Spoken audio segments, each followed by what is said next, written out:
مطلب آناتومی هستش از کتاب بکمن. کلا بخوایم که استخوان‌های لگن رو نام ببریم، ما دو نوع استخوان لگن داریم. یکی استخوان‌های اینومینیت هستش که دوتا هستند و دیگری استخوان ساکروم هستش. استخوان‌های اینومینیت شامل استخوان پوبیس، ایسکیوم و ایلیوم هست. استخوان پوبیس شامل شاخ فوقانی و شاخ تحتانی و تنش و همینطور توبرکلش هستش که این قسمت تکمش و عضله پیرامیدالیس دو طرف وصل میشن. شاخ فوقانی و شاخ تحتانی پوبیس با شاخی که استخوان ایسکیوم داره فورامن واقعی ابتوراتور رو میسازن. پس اینجا ما سوراخ ابتوراتورمون در اثر الحاق شاخ فوقانی و تحتانی پوبیس و شاخ ایسکیوم به هم ایجاد می شود و اینکه در وسط دو تا استخوان پوبیس توسط سمفیسیس پوبیس به هم متصل میشن. یعنی مفاصلی که داریم در قدام لگن سمفیسیس پوبیس و در خلف ساکرو ایلیاک هستند. استخوان دومی که از استخوان‌های اینومینیت باید بررسی بکنیم ایسکیوم هست که شامل یه خار ایسکیوم هست، یه توبریزیته هستش که محل اتصال لیگامان ها هستن. شاخش هستش که با خدمتتون عرض کردم شاخهای استخوان پوبیس فورامن ایسکیوم رو میسازد. استخوان ایلیوم شامل فوساژ هست، ایلیاکرس هست و خار خاصه قدامی فوقانی و تحتانی و خلفی فوقانی و تحتانی هستش که توسط مفصل ساکروایلیاک و استخوان ساکروم متصل هست. ساکروم 5 الی 6 تا دنده رو شامل میشه و قسمت برجسته اون پرومونتوری ساکروم نامیده میشه. در انتها به کوکسیکس متصل میشه. کلا لگن توسط پلویک بریم که در خلف پرومونتوری ساکروم و خط قوسی و خط انتهایی و همینطور سمفیس پوبیس به دو قسمت لگن بزرگ و لگن کوچیک تقسیم میشه که اینجا نشون داده شده. پلویک بریم که شامل خط قوسی و خط پکتینال هستش، سمفیس پوبیس و در خلف پرومونتوری ساکروم و لگن بزرگ لگن مجازی یا کاذب پایین لگن حقیقی هستش و یا لگن کوچیک. لگن کوچیک حاوی احشای لگن هست، در قدام به سمفیس پوبیس در واقع ختم میشه، در خلف استخوان ساکروم و لگن بزرگ که در بالا هست و در واقع غیر حقیقی یا مجازی یا کاذب هستش حاوی احشای شکم و روده ها هستش. در این شکل شما با استخوان‌های لگن رو می‌بینید که استخوان پوبیس هست در قدام توسط سمفیس پوبیس به هم وصل هستش. قسمتش پایینش آرک پوبیس رو تشکیل داده که در واقع خروجی لگن هست. بعد شاخ فوقانی و شاخ تحتانی هستش. فورامن ابتوراتور رو شما مشاهده می‌کنید که گفتم توسط استخوان پوبیس و استخوان ایسکیوم ساخته میشه. بعد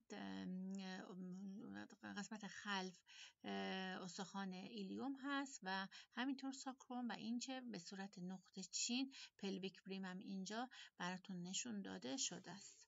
هم یادتون باشه که پرومونتوری ساکروم جاییه که در واقع وقتی که ما میخوایم لاپاراسکوپی انجام بدیم خیلی خیلی مهمه. تو رو کار اصلی رو که وارد میکنیم محلیه که در واقع کامن ایلیاک به اینترنال ایلیاک و اکسترنال ایلیاک تقسیم میشه. ما باید مواظب باشیم در گذاشتن توروکارمون. اینجا شما اقطار لگن رو مشاهده میکنید که لگن حقیقی یه قسمتی داره به اسم اینلت، یه قسمتی داره به اسم مید پلویس و قسمت خروجی یا آوتلت. لگن ورودی یا اینلت حاوی اقطار مایل هست، یعنی دو تا قطر مایل، یه قطر عرضی که 13 سانته حالت نرمال، یک قطر قدامی خلفی که قطر قدامی خلفی کنژوکه نامیده میشه. اگه ما وقتی که معاینه میکنیم دو تا انگشت مامایی رو وارد واژن میکنیم و نوک انگشتمون به پرومونتوری ساکروم برسه، در سمت راست نشون داده شده انتهاش هر سانتی باشه اون مقدار کنژوکه دیاگونال رو برای ما نشون میده. منهای بکنیم کنژوکه مامایی به دست میاد. اگه قسمت فوقانی سمفیس پوبیس و پرومونتوری ساکروم وصل بکنیم و این لگن این قطر اسمش قطر آناتومیکال هستش. به این ترتیب فاصله قسمت تحتانی پرومونتوری ساکروم تا فاصله قسمت تحتانی سمفیس پوبیس تا پرومونتوری ساکروم رو ما میگیم کنژوکه دیاگونال. منهای بکنیم کنژوکه مامایی به دست میاد. فاصله قسمت فوقانی پوبیس تا پرومونتوری ساکروم رو میگیم قطر آناتومیک. در قسمت راست نشون داده شده 2 تا انگشت مامایی وارد واژن شده و طریق اندازه‌گیریش اینجا نشون داده شده. قسمت بالا ورودی لگن باز اقطار ورودی لگن یا اینلت رو نشون میده. قدام قلبی کنجوکه هست، قطر عرضی و اقطار مایل و همینطور در قسمت پایین دوباره فاصله قسمت تحتانی پوبیس تا سمفیس پوبیس تا پرومونتوری ساکروم، قسمت فوقانی سمفیس پوبیس تا پرومونتوری ساکروم و همینطور 1.5 سانت کمتر از کنجوکه دایگونال رو نشون میده. پس فاصله قسمت تحتانی سمفیس پوبیس تا پرومونتوری ساکروم کنجوکه دایگونال، قسمت فوقانی تا پرومونتوری ساکروم میشه کنجوکه آناتومیکال و کنجوکه دایگونال رو منهای 1.5 بکنیم کنجوکه مامایی به دست میاد. عملا چیزی که قابل اندازه‌گیری اینجا کنجوکه دایگونال هست. اگه سوالی داده بشه باید حتما شما کنجوکه دایگونال رو انتخاب بکنید که کدومی که از اینها در معاینه ژنیتال قابل اندازه‌گیری کنجوکه دایگونال هستش. و بخوایم که ما لگن ها رو تقسیم بندی بکنیم، شایدترین نوع لگن که 50 الی 55% موارد رو شامل میشه و اکثر خانم ها اینو دارن لگن ژنیکوئید هستش که سطح مقطعش متفاوت از بقیه هست، حالت گردی رو داره و عملا پرومونتوری ساکروم خیلی برجسته نیست، تقارب دیوارها وجود نداره، آرک پوبیس خوبه و زاویه حاده نیستش.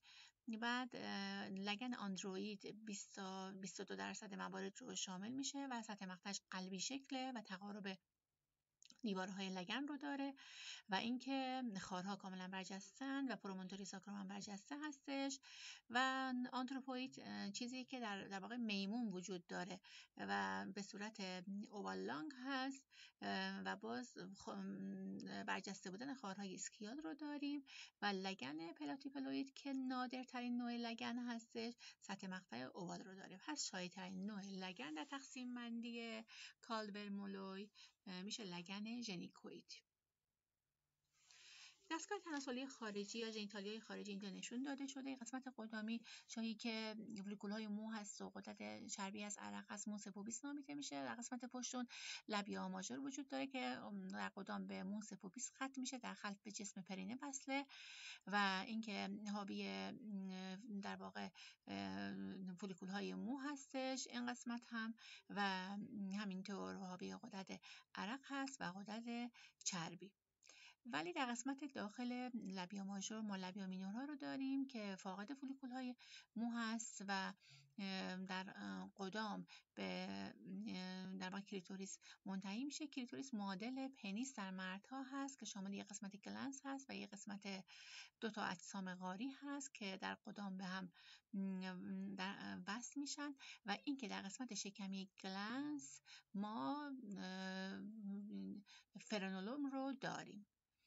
داخل لبیا مینورها در قسمت قدام سوراخ معاد دیده میشه که در اطراف اون غدد اسکیم وجود داره و در خلف سوراخ واژن هست که در اطراف اون غدد بارتولم وجود داره و این همینطور در قسمت بعدی عضلات کف لگن دیده میشه که عضله‌ای که در اطراف لبیا مینور هستش و روی شبکه در واقع بولب وستیبولار قرار داره بولبو کاورنو نامیده میشه. اطراف اسکیو کاورنو و اون حالت مثلثی قسمت قاعدش پرینه ارضی سطحی هستش. پس عضلات لگن شامل 3 تا عضله بولبو کاورنو، اسکیو کاورنو و پرینه ارضی سطحی هستش. پرینه ارضی سطحی و بولبو کاورنو در خلف به لباتور آنی وصل میشه و جسم پرینه رو ایجاد میکنه. خدمتتون عرض کردم که بولبو کاورنو روی بولب وستیبولار واقع شده و اینجا هم کامل دیدیم که شبکه غنی وریدی هستش که هر گونه ترومایی به این منطقه میتونه که باعث ایجاد هماتوم گردد. شما در این شکل رحم و سرویکس رو میبینید که سرویکس در محل سگمان به رحم متصل هست. رحم یه قسمت تنی داره، قسمت فوندوس داره در بالا که در محل اوستیوم ها سوراخ های فالوپی هم وارد حفره رحم میشه که در بیرون کرنه خطاب میشه این محل. بعد اینکه لیگامان هایی که وجود داره در اطراف رحم لیگامان برود وجود داره، در قسمت پایین رحم و در اطراف سرویکس در محاذات لیگامان برود لیگامان کاردینال هستش یه لیگامانی هستش که رحم رو به تخمدان وصل میکنه به اسم یوتروواریان و لیگامانی هم وجود داره که تخمدان رو به قسمت پشتی شکم وصل میکنه و شریان و ورید تخمدانی از اونجا عبور میکنن که به اسم آی پی یا امپاندیبولو پلویک. ما این لیگامان روندی رو داریم که در اینجا قسمت قدام دیده میشه که لیگامان روند در قسمت قدام رحم هست و عملا به لبیا ماژور ختم میشود. پس لیگامان‌های دیگر رو لیگامان‌های رحم ما اینجا دوباره براتون گذاشتیم که لیگامان رانت هست، خدمتتون گفتم که در نهایت به لبیا ماژور بسته میشه در پایین. لیگامان برود هست، لیگامان اوواریان هست یا یوتروواریان و این همینطور امپاندیبول پلویک یا آی پی. و اینکه لوله‌های فالوپو در نظر بگیریم در محلی به اسم انترستیشیل وارد رحم میشه و در قسمتی از اون که آرام آرام افزایش قطر رو خواهیم داشت که بعد از انترستیشیل ما اسم رو داریم. قسمت دیگه اندکی قطرش افزایش یافته از آمپوله و در نهایت فیمبریا رو نشون میده. باز اینجا ساختمان رحم و آدنکس ها رو نشون میده. آدنکس شامل لیگامان ها هستش، لوله‌های فالوپیان هست و تخمدان ها و همینطور عروق و عصب رو شامل میشه. شما آدنکس ها رو میبینید، رحم رو مشاهده میکنید، ساختار رحم دیده میشه و اینکه شریان یوترین و ورید یوترین در قسمت تحتانی رحم و در محاذات اینترنال اوست دیده میشه و مجاورتش با حال پا اینجا رعایت میشه. این خیلی مهمه که شریان رحمی یه پلی میزنه روی حال پا و حالب از قسمت تحتانی آن عبور میکنه و در زمان سزارین یا زمان هیستریکتومی خیلی مهمه که سروز مثلا رو پایین بدیم تا اینکه حالب از شریان های یوترین پایین تر بمونه و اینکه گرفته نشه یا لیگاتور نشه. در قسمت پایین شما واژن رو میبینید و که در محل اتصالش به سرویکس فورنیکس ها رو تشکیل میده. فورنیکس ها شامل فورنیکس های طرفی هستش، فورنیکس قدامی و فورنیکس خلفی. فورنیکس خلفی خیلی مهم هستش، به بنبست داگلاس یا عمیق‌ترین نقطه لگن یا کلدوساک خلفی منتهی میشه و وقتی کلدوسنتیز انجام بشه ما در واقع از این محل انجام میدیم یا در زمان هیستریکتومی واژینال خیلی مهم از این قسمت وارد میشیم و عملا کارمون رو از این قسمت شروع میکنیم. شما باز بالا شریان یوترین رو میبینید که شاخه‌های شریان یوترین در بالا وارد مزوم میشه و در شاخه‌ای از شریان آورت منتهی میشه. شریان آورت شاخه‌ای از شریان آورت هستش. به شریان‌های تخمدانی وصل میشه. در واقع شاخه‌های شریان یوترین به شاخه‌های شریانی تخمدانی وصل میشه. اینجا شاخه‌های شریانی مشخص میشه که آورت در محل L4 به کامن الیاک راست و چپ تقسیم میشه. کامن الیاکا در محاذات پرومونتوری ساکروم به اینترنال الیاک و اکسترنال الیاک منتهی میشه. اکسترنال الیاک در قسمت راست نشون داده شده که وارد لگن میشه و اینکه تبدیل به از شریان فمورال میگردد. شاخه‌های شریان سیرکمفلکس ایلیاک سطحی و عمقی اپیگاس سطحی و تحتانی شاخه‌ای از شریان اکسترنال ایلیاک هستند. ولی اینترنال ایلیاک وارد لگن که می شود به دو شاخه قدامی و خلفی تقسیم میشه. شاخه خلفی شامل شریان‌های گلوتئال فوقانی و ساکرال طرفی و ایلیولومبار هستش. شاخه قدامیش میتونه که شاخه‌های شریان پودندال داخلی، وزیکال فوقانی، رکتال میانی، واژینال، یوترین و همینطور obturator رو ایجاد بکنه. یه زمانی ما بخوایم اسم دیگه شریان اینترنال یا هایپوگاز هستش، بخوایم لیگاتور ایجاد بکنیم، لیگاسیون ایجاد بکنیم، همیشه دیستال به شاخه قدامی شریان اینترنال ایلیاک لیگیشن انجام میشه. اینجا مجاورت نزدیک شریان یوترین با حالب نشون داده شده. خیلی مهمه که خدمتتون عرض کردم در جریان هیستریکتومی و همینطور در جریان سزارین سروز مثانه رو پایین بدیم تا اینکه یوترین گرفته نشود. و اینکه شریان یوترین گفتم شاخه ای از شریان اینترنال ایلیاک یا هایپوگاز هستش. اینجا لیگامان یوتروساکرال هم برای شما نشون داده شده. اسلاید بعدی مربوط به پوزیشن های مختلف رحم هستش. رحم در حالت عادی معمولا آنتورسه هستش تا 50 تا 80% خانم ها، یعنی محور طولی واژن با محور طولی رحم یه زاویه‌ای که ایجاد میکنه به طرف رحم به طرف قدام قرار میگیره و در واقع سرویکس در امتداد محور طولی رحم هستش. اگر محور طولی واژن با محور طولی سرویکس زاویه رو ایجاد بکنه که رحم به طرف خلف ختم بشه، منتهی بشه، میشه رتروورته یا رتروورسه. پس آنتورسه رحم در قسمت قدام قرار میگیره، رترو در قسمت خلف قرار میگیره. اگر بین محور طولی سرویکس و محور طولی رحم هم زاویه ایجاد بشه، رحم خیلی بیشتر یا قدام رحم خیلی بیشتر قدام جلو خم میشه که رحم آنتورسه یا آنتفلکسه رو ایجاد میکنه. اگر در مورد در قسمت خلفی رحم این اتفاق رخ بده، یعنی محور طولی سرویس با محور طولی رحم زاویه رو ایجاد بکنه و رحم به قسمت خلف بیشتر خم بشه، رتروورتی رتروفلکس رو ایجاد میکنه.